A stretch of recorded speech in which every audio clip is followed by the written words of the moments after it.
đúng đúng món đấy nó mà rồi trong này thường tẹn đấy mới đặt đồng mốc ôi mốc à mốc ôi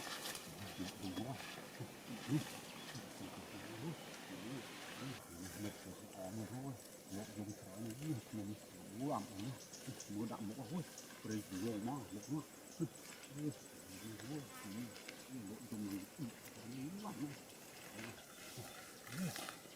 học tập từ con hú vậy, quá hành mình cùng đầu cái hú vậy, mình đặt còng nó nó khơi, đầu mình ngon hú, nó thành ngon hú nhá, quá chúng đinh thì thùng sôi hú, mình nó hú, mình nó hú.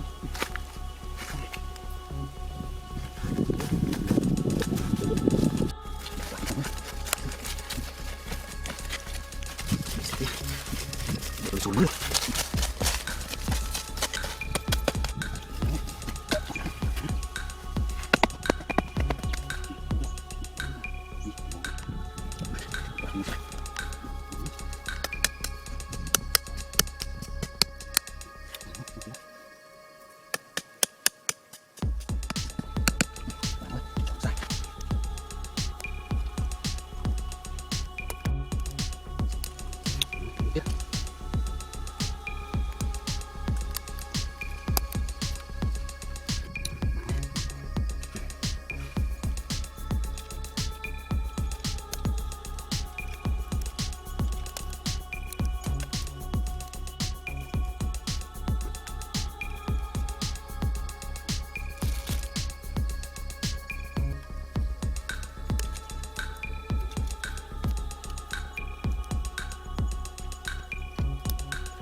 Họ chọc nó khỉ cuốn tròn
bỏ nè ôi trộm ai ôi bỏ nè ôi